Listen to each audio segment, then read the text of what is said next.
Hey, what's up, everyone? This is Jeremy, founder of QuickMail.io. And this is Jack from emailsthatsell.com. Today, rapid fire.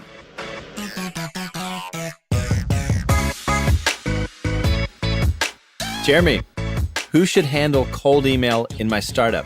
If it's a startup, usually it's just the founder. I think the founder definitely qualify for this role. It's like asking who should do sales in my startup. Yeah. Definitely the founder. And when you realize it works, then maybe you can pass it off to someone. The slight caveat to that is if you're having co-founders, but again, it'll end up being just one of the founders. And for me, this responsibility falls on who's ever making sales, like you said, until it gets to a point where that person's time could be spent better elsewhere. So maybe as emails that sell guy, I'm a fan of outsourcing what can be outsourced, but this is a sales mindset activity, definitely good for the person doing the closing at the beginning, at least. And one final note is that if you don't do it yourself as a founder, then you wouldn't know how that employee is performing. What should I learn about a company before drafting a cold email? Let me jump on this one. First and foremost, before you actually do research on a company, you need to ask yourself, why did you target that company in the first place? So that tells you a whole lot about a company or the people at the company. You know, what triggered them to be on your list? Hopefully, it's much more than, oh, they're a small, medium-sized business in the United States. No, there should be something that indicates that company above many others. And that's a great talking point. But in addition, gosh, that's interesting. I'm actually finding this a little bit tricky because I put my filters in place before I identify companies, not the other way around. Should I bother sending LinkedIn InMail? You don't have to. I've heard some people think that since it's been overused, that anytime we get a LinkedIn message, we sort of know it's from a stranger who's probably pitching us something. But testing always tells maybe your industry or your offer shines. But at the end of the day, if you're sending cold email, you could back it up with InMail, but you don't need to. It's cold email stands on its own, or at least it can when done right. Yeah, I'd say check out your return on investment if you really want to go at it. But there is so many other very affordable way to contact people nowadays that, you need to test to make sure it works for you. Allocate a small budget and check it out if you really want to. Yeah. If you really, really want to. There you go. And I'd pair it with cold email campaign. But anyways, next one. Jeremy, what's the worst thing I can do for my company as a cold emailer?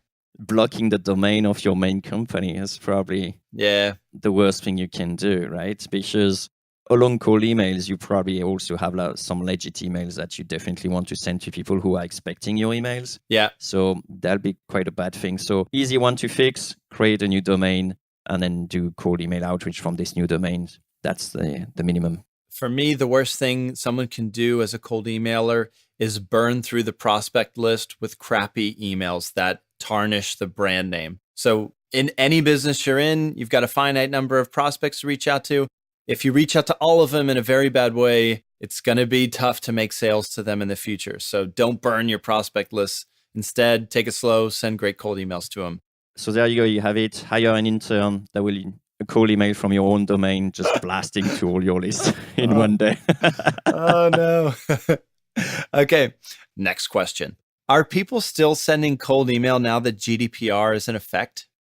Oh, yeah, I can say for a fact that this is totally true. The only thing that changed so far, the only change I've seen is people just put processes as to why they're contacting people. So they can rely on legitimate interest. Like we contacted those companies because that's the companies that's been highlighted as having the more chances of interest in proposal. And that's basically how people are getting around it. We'll know probably in 2019 when people are going to start getting fined, potentially. But nowadays, honestly, it's like business as usual from what I can tell. Okay. Well, since you're the resident co-host in Europe, I'll let you tackle that question. All right. Let's keep it moving. Is cold email a good tactic to promote my website? What do you think, Jack? So if by promote my website, you mean drive traffic, I say, no, cold email is not a good tactic for you. But if by promote my website, it means find highly targeted prospects and get them excited about what I've got on my website, what I'm selling, what I'm offering there, then probably. But I wouldn't obsess about your website. I know it's beautiful and you spent $30,000 making it, but instead of driving people to your website, just put in the email what your website is all about, or the offer, that kind of thing, so that you take a step out of the process and make it easier for them to respond, because cold email is all about starting a conversation, not driving traffic. No, that's well said. A caveat to this one is also people doing Kickstarter. It's the same answer. Don't promote your Kickstarter campaign with cold email unless you want to contact your influencers. And then in this case, that kind of makes sense. So why would a Kickstarter campaign, for example, fall flat if I'm trying to power it with cold email? Oh, for the same reason that if you're trying to drive traffic to your website, I mean, people are very quickly going to flag you as spam, and then you're not going to be able to deliver, and then you're going to end up in spam folder and no one will see it. And you would not have achieved higher traffic, and then now you're going to have a domain, a reputation that sucks. So not smart. Okay, so no traffic, yes replies. What's the biggest difference between traditional email marketing and cold email? And I have to jump at this question because I sort of wrote this. For me, it's a gimme, slam dunk, because my background is in traditional email copywriting and now I'm a cold email guy. So I love this question. The biggest difference goes back to what we keep saying.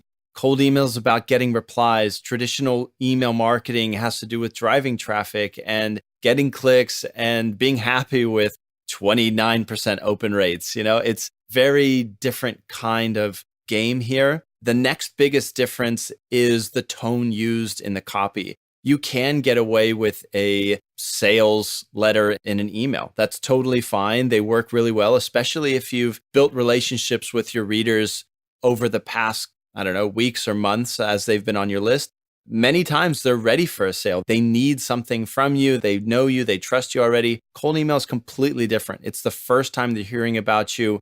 So you're not in a position to pitch. Instead, it's just to open the gate and have this conversation. It's still email, but a much different mindset here. Do you have anything to add here before moving on?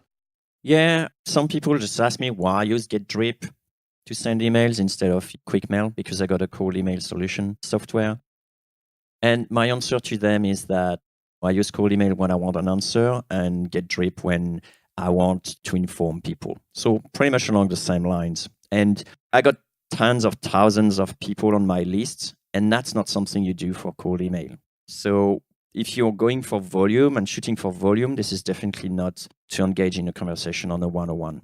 And marketing emails usually spend a lot of effort to really manage their sender reputation, and that's not something that you want to do when you're cold emailing from your personal inbox. Speaking about volume, next question. How can I send 10,000 cold emails per day, Jeremy? I would say use my competitors, definitely. Man, when you're going for such high volumes, the mentality is not there. You're obviously not shooting for 30% reply rate plus when you're at this stage.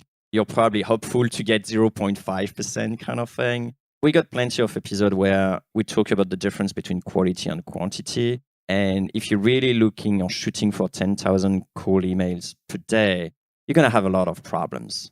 For me, when I hear the question, how can I send 10,000 cold emails per day? It sounds like someone's asking, Jeremy, how can I pay $1 in taxes per year? Your head's sort of not in the right place. Instead of worrying about how much volume you can send per day, focusing on who your hottest prospects are or where your most valuable deals lie and how you can start conversation with them via cold email is a much more productive question to ask your team.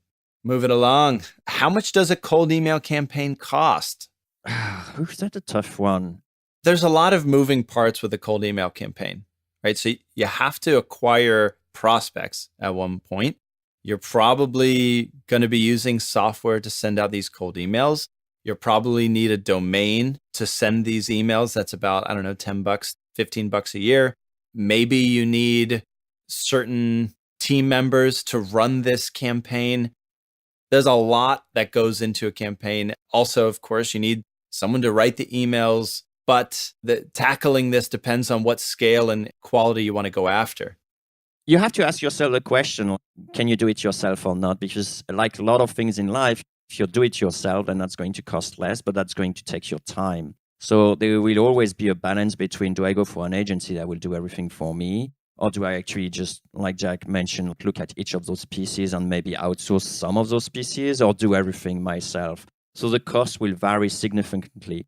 What I can tell you is a lot of agencies are charging between, I would say, $800 per month up to $3,000 per month. This is roughly what I can see from a lot of agencies using my software, for example. But if you do it on your own, then probably going to be a lot in, verifying your emails or finding the emails, verifying the emails, the tools to send the thing. And you could probably get around with like $100 per month, but it's going to cost you a hell of a lot of time.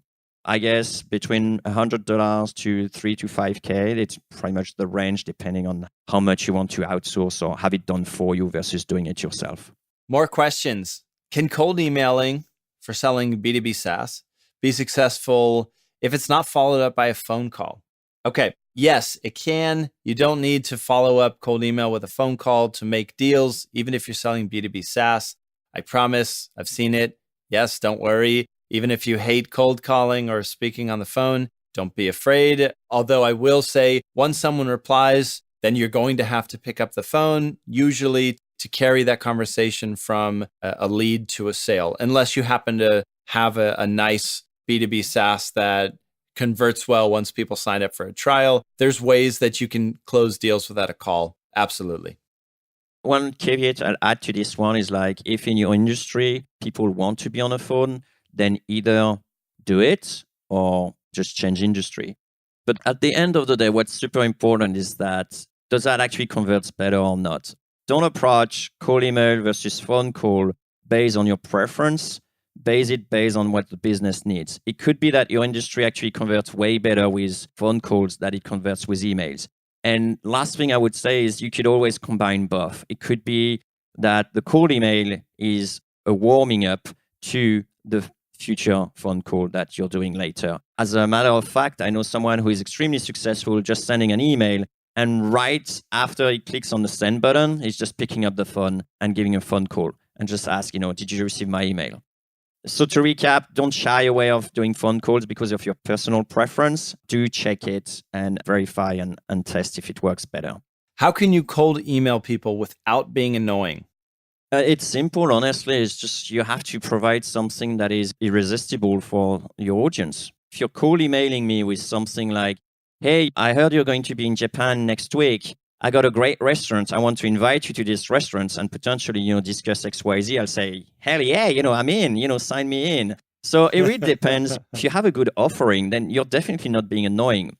I tell you, the annoying emails is like, hey, buy my product now. Here's the button to buy. That's freaking annoying. I mean, we talked about this. You have a legal definition of what spam is, and then you have the personal definition of what spam is, right? You don't need to ask anyone what spam really is. They kind of like know it intuitively. It's like, is that email, annoying me or not?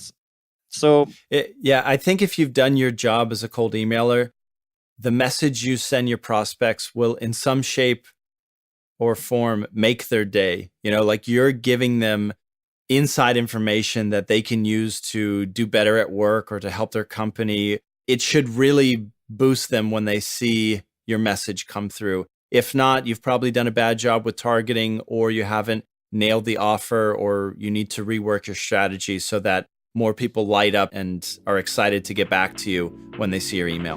All right. That's it for today. Yeah, great rapid fire, Jeremy. Thanks, Jack. Hey, cold emailer. Yeah, you. If you got some value from this episode, give us a high vibe by sharing a 2-sentence review on iTunes. Or Stitcher or Tuning. That works too.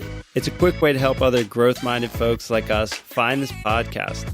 So they can send awesome emails. And make everyone's inbox a better place. Thanks.